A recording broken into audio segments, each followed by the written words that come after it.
So hello everyone, स्वागत है बच्चा पार्टी। आज के लेक्चर में is matter around us is pure इस ये साइंस का आपका लेक्चर है। This is our third lecture और आज हम इस चैप्टर को ख़त्म भी कर लेंगे। बच्चा पार्टी, लास्ट लेक्चर में हम लोगों ने लगभग हर तरह के फिल्ट्रेशन प्रोसेस देख ली थी, how we can separate different material, और ये सब हमने चेक कर लिया था, अगर आप लोगों को याद हो। ठीक है, ये एक ये छोटा सा टॉपिक ज़रूर था जिसको हमें डिस्कस करना था लास्ट लेक्चर में। अभी कर लेते हैं क्योंकि एकदम ही छोटा टॉपिक है ये। ठीक है, how can we obtain pure copper sulphate from an impure sample. बच्चा पार्टी, ये एक पीपीटी प्रेसिपिटेशन पे बेस्ड या क्रिस्टलाइजेशन पे बेस्ड प्रोसेस है। क्रिस्टलाइजेशन पे बेस्ड प्रोसेस है ना। आपके मन में एक डाउट आ सकता है कि what do you mean by crystallisation, या क्रिस्टलाइजेशन होता क्या है।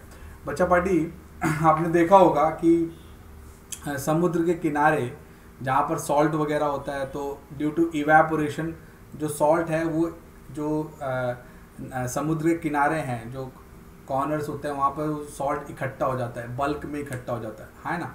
और that process called crystallisation. So crystallisation is a process of forming crystal with the help of what, evaporation. Evaporation की मदद से crystal formation, that is crystallisation. ठीक है, अच्छा, अब यहाँ पर कुछ चीज़ें मैं जो आपको बताना चाहता हूँ। Crystallisation is better than evaporation technique. Crystallisation और इवेपोरेशन में डिफरेंस क्या है? Evaporation is a very slow process, क्योंकि हमें पता है इवेपोरेशन स्लोली होती है।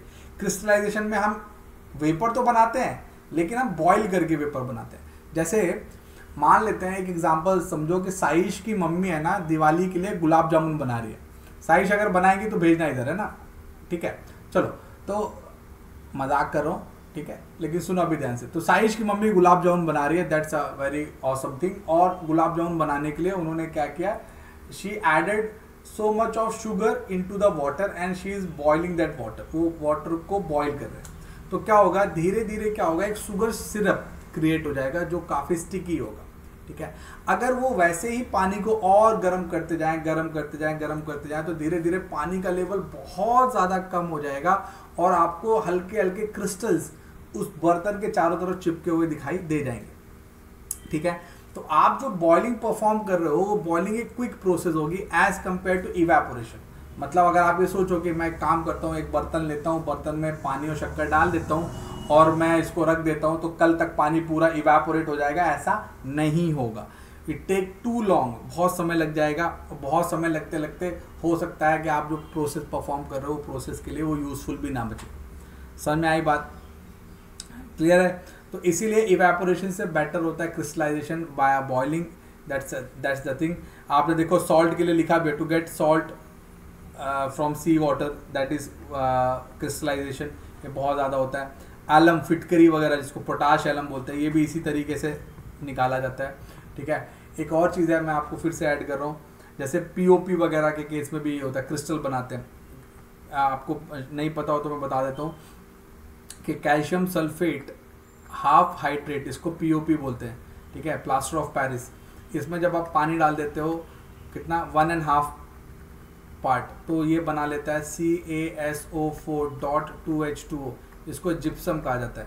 तो ये जो जिप्सम होता है ये बहुत हार्ड होता है, इतना ज़्यादा हार्ड होता है कि इसको आप कहीं पे भी फिट कर, इससे आप मूर्तियाँ बना सकते हो, डिफरेंट ऑर्नामेंट्स कई लोग बना लेते हैं। घर के अंदर पीओपी करके आप घर के डिज़ाइन सुंदर बना सकते हो। एंड सबसे ज़्यादा तो आपको पता है कि पीओपी का इस्तेमाल किया जाता है जो टूटी हुई बोन्स उनको फिक्स करने में। अब देखो, टूटी हुई बोन्स का पिक्चर अलग है। देखो क्या होता है, टूटी हुई बोन्स में क्या होता है कि जैसे ये आपकी हड्डी है, ठीक है, ये हड्डी सीधी है, लेकिन जब इसमें क्रैक आ गया, जैसे ये ऐसा है और फिर यहाँ पे आपको ऐसे करके ये क्रैक आ गया, ठीक है,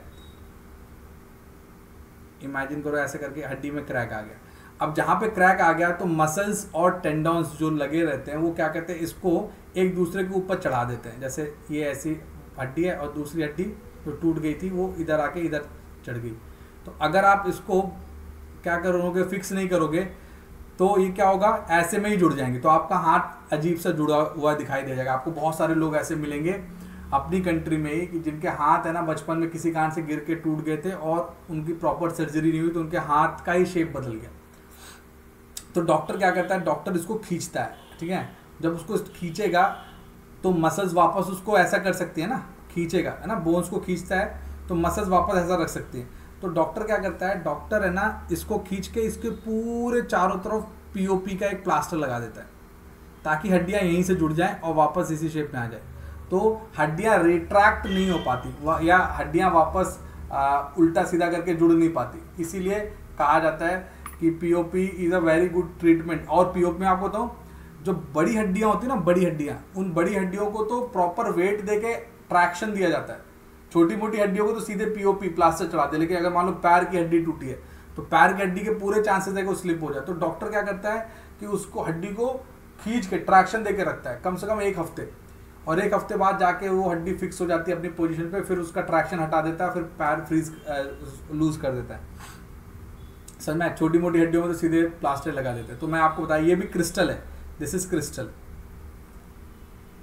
सर मैं पीओपी वाला प्रैक्टिकल तो तुम लोग कर ही सकते हो, मतलब बहुत आसानी से, बहुत इजीली मिल जाता है। 30-35 रुपए का एक पैकेट आ जाता है 1 kg का पीओपी का। आप है ना कोई भी कपड़ा ले लो और उसको पीओपी में डाल दो, है ना, पानी डाल दो, पीओपी डाल दो और उस कपड़े को निकालो, पूरा शेप बन जाएगा आपको उसमें। जो डिज़ाइनर होते हैं दुनिया भर के वो यही करते हैं। पीओपी का भयानक यूज़ है, ठीक है, बहुत यूज़ होता है POP. So guys now we are heading for next topic, this is physical and chemical change. ये एक ऐसा प्रश्न है, क्वेश्चन है, डाउट है, क्वेरी है आप लोगों के मन की जो बहुत ज़्यादा बच्चों को डिस्टर्ब करती है कि आखिर फिजिकल और केमिकल चेंजेस होते क्या हैं। बच्चों मैं आपको एक बड़ी इंटरेस्टिंग बात बता रहा हूँ, ध्यान से सुनना। मैंने कहा कि इसका कलर लाल है, पीला है, नीला है, गुलाबी है, या इसमें खुशबू आ रही है, बदबू आ रही है, या मैंने कहा इससे धुआं उठ रहा है, धुआं नहीं उठ रहा है, या मैंने बोला कि ये मोटा है, पतला है, या मैंने बोला ये गाढ़ा है या पतला है। ऐसे करके सॉल्यूशंस को मैं डिफाइन कर रहा हूँ। तो जो चीज़ें मैं टच करके, देख कर, टेस्ट करके, या जितने भी हमारे फिजिकल सेंसेस होते हैं उनका इस्तेमाल करके बताऊँगा, वो सभी फिजिकल चेंजेस में काउंट होते हैं, ठीक है। जैसे मैंने बोला कि कॉपर सल्फेट, मैंने ना ये देखो वैसे जैसे मैंने लिखा कि जिंक कॉपर सल्फेट है, कॉपर सल्फेट ब्लू कलर का है, ठीक है, तो ब्लू कलर का है, और मैंने क्या किया, इस कॉपर सल्फेट में क्या डाल दिया, जिंक डाल दिया, ठीक है। तो क्या होगा, मिल गया जिंक सल्फेट जो वाइट कलर का होता है, और यहाँ हो गया Cu। अब आपको बोलोगे सर ये क्या हुआ, तो ब्लू से जो व्हाइट आया that is will be said as physical change, ठीक है। लेकिन क्योंकि ये फिजिकल चेंज केमिकल्स के वाया आया, इसलिए ये पूरा चेंज जो आपको फिजिकल दिख रहा है ये केमिकल चेंज में काउंट होगा।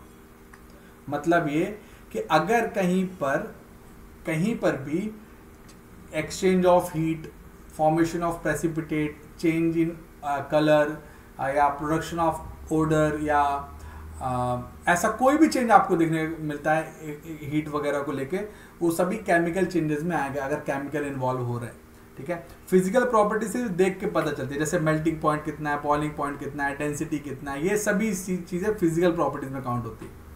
सर मैं जैसे अपन वाटर के लिए बोलेंगे तो water, the water is tasteless, odourless, colourless liquid, तो ये क्या होगी, property, physical property. Also the water has a density 1, the water has a melting point, sorry water is already liquid तो melting नहीं बोलेंगे, तो water has a boiling point of 100 degree Celsius, it has a freezing point of 0 degree Celsius।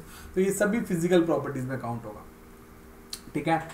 now अगर देखो the interconversion of a state in a physical change because these changes occur without a change in the composition and no change in the chemical nature of the substance। जैसे देखो मैंने लिया H2O, अब ये H2O को मैं ice में change कर दूं या H2O को मैं वेपर में चेंज कर दूं, दोनों ही केस में रहेगा तो H2O, है ना, मतलब कॉम्पोजिशन में तो कोई चेंज आया नहीं, इसीलिए मेल्टिंग पॉइंट, बॉइलिंग पॉइंट, इन सबको अपन किस में काउंट करते हैं, फिजिकल चेंजेस में काउंट करते हैं, समझना है। लेकिन केमिकल चेंजेस में क्या होता है, उसका नेचर ही बदल जाता है। जैसे देखो मैंने ये जो जिंक वाला एग्जाम्पल लिखा था, ये केमिकल चेंज है, कलर तो चेंज हुआ, ब्लू से वाइट हो गया, एग्री, लेकिन ध्यान से देखो ये कॉपर सल्फेट था, अब ये जिंक सल्फेट बन गया, तो क्या होगा, कॉम्पोजिशन चेंज हो गया कि नहीं, एक डिस्प्लेसमेंट प्रोसेस देखने को मिल गई।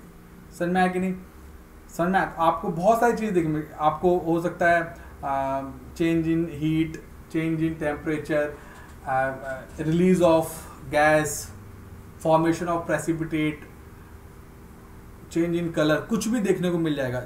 ओडर, इन्फ्लेमेबिलिटी, सब कुछ हो सकता है चेंज हो जाए, तो उसको हम केमिकल चेंजेस में काउंट करते हैं, ठीक है। तो सिंपल या आसान भाषा में बोलें तो जो फिजिकल चेंजेस हैं वो हमें सामने से दिख जाते हैं, केमिकल चेंजेस भैया हमें सामने से दिखाई नहीं देते हैं, वो पूरी प्रोसेस में दिखाई देते हैं। उस प्रोसेस में चाहे हीट रिलीज हो, चाहे गैस रिलीज हो, चाहे प्रेसिपिटेट फॉर्म हो, कुछ भी हो, दिख जाता है।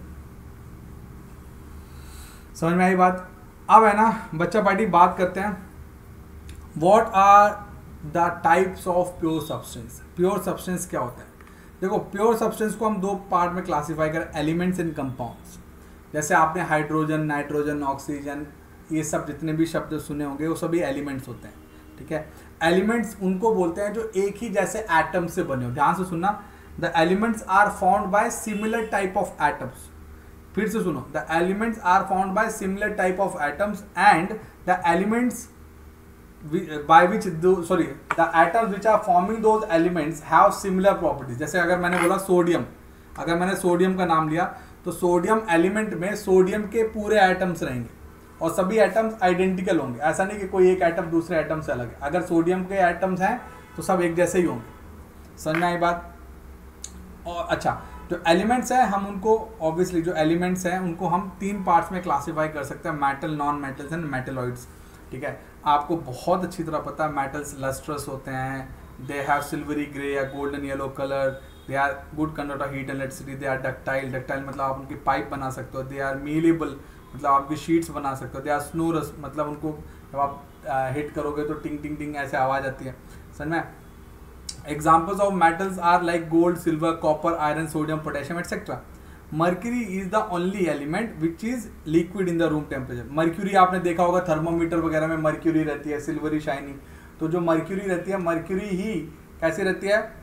लिक्विड स्टेट में रहता है। बाकी सभी मेटल्स कैसे रहते हैं? सॉलिड स्टेट में रहते हैं। Non metals usually show some or all of the following property. Non metal में क्या होता है? कलर अलग अलग हो सकता है, they are poor conductor of heat and electricity, they are non lustrous, non sonorous and non malleable, ठीक है। The examples of non-metals are hydrogen, oxygen, iodine, carbon, bromine, chlorine, etc. Some elements have intermediate properties between those of the metals and non-metals. They are called metalloids. समझ में आया? जैसे कुछ ऐसे होता है जिसमें मेटल नॉन मेटल दोनों की प्रॉपर्टी होती है, जैसे boron, silicon, germanium. Boron, silicon, germanium, इनमें दोनों तरह की प्रॉपर्टी होती है। मतलब neither they are good conductor nor they are bad conductors, बीच की कहानी है उनकी ना। अब बात करते हैं कंपाउंड्स। कंपाउंड्स को समझना है तो ऐसे समझ जाओ कि compounds is group of elements in a fix composition. जब एक फिक्स कॉम्पोजिशन में या प्रोपोर्शन में एलिमेंट्स जुड़ते हैं, जैसे देखो मैंने लिया H और O, हाइड्रोजन और ऑक्सीजन दो एलिमेंट है, ठीक है। अगर मैंने दो हाइड्रोजन ले लिया, H2 ले लिया और एक ऑक्सीजन ले लिया तो बन गया H2O। अगर मैं दोनों को एक एक लूँ, HO लूँ तो कुछ भी नहीं बना। समझ में आ रही बात? जैसे मैंने लिया C और दो ऑक्सीजन O2, तो एक एलिमेंट कार्बन हो गया, दूसरा एलिमेंट ऑक्सीजन हो गया, तो बना दिया CO2। So in short we can say that कि व्हेन टू और मोर देन टू, देखो टू और more than two elements are combined in a fixed proportion, line याद रखना, fixed proportion, then only we can say कि this is a compound. समझ में आया? क्लियर है? देखो इन्होंने बताया ये एक्टिविटी करने के लिए, तो आप ये एक्टिविटी कर लेना, कुछ भी करने की जरूरत नहीं। अभी देखो यहाँ मिक्सचर और कंपाउंड का डिफरेंस। अब जैसे आप नमकीन बनाते हो ना, नमकीन मिक्सचर है तो उसमें कुछ फिक्स प्रोपोर्शन नहीं होता। मम्मी ऐसे लैब में बैठ के नहीं बनाती है नमकीन वगैरह। तो मिक्सचर है ना, रैंडम प्रोपोर्शन है, ठीक है। देखो just mix together, no new compound is form, कुछ नया नहीं बनता है, ठीक है। और इसमें क्या होगा, जैसे एग्जाम्पल देखो, हाइड्रोजन जलता है, ऑक्सीजन जलाता है और H2O पानी है जो ऑब्वियसली आग बुझा देता है। H2 हाइड्रोजन फ्यूल है, जलता है, सबको पता है hydrogen is a very good fuel. Oxygen helps in burning, एक जल रहा है दूसरा जला रहा है, लेकिन उनसे जो बना है कंपाउंड वो बुझा रहा है। समझ में आया? तो इसलिए न्यू कंपाउंड फॉर्म्ड होता है, कंपाउंड्स नए बनते हैं, एलिमेंट से नए कंपाउंड बनते हैं। समझ में आया? क्लियर आ रही है बात समझ में? अब इसमें क्या होता है, कुछ भी नया नहीं बनता। जैसे आपने चाय में शक्कर ये सब डालोगे तो सब आपको दिखेगा, उसमें कोई फिक्स कंपोजिशन नहीं होता कि 2 ग्राम शक्कर, 2 ml पानी और इतना दूध, ऐसा कुछ केमिकल फॉर्मूला नहीं होता। Mixture has a variable composition, जैसा मैंने बताया, इसमें फिक्स कॉम्पोजिशन।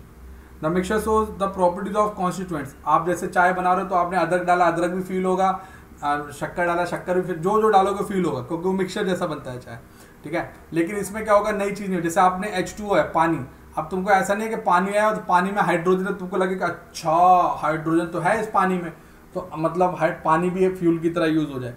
अगर ऐसा होता तो लोगों के घर में इतना सारा फ्यूल होता ना कि लोगों को बाहर से खरीदने की जरूरत नहीं पड़ती। The constituents can be separated Fairlie easily. Obviously आपने नमकीन है, नमकीन में से मटर अलग निकाल दिए, चने अलग निकाल, जो भी जाए अलग हो गए, क्योंकि वो मिक्सचर है। इसमें अलग नहीं कर सकते कि आपके पास H2O है, तुम्हारा मन नहीं हो रहा अलग कर दो H2, अलग कर दो O, ऐसा हो नहीं सकता। समझ में? क्लियर है बच्चा पार्टी?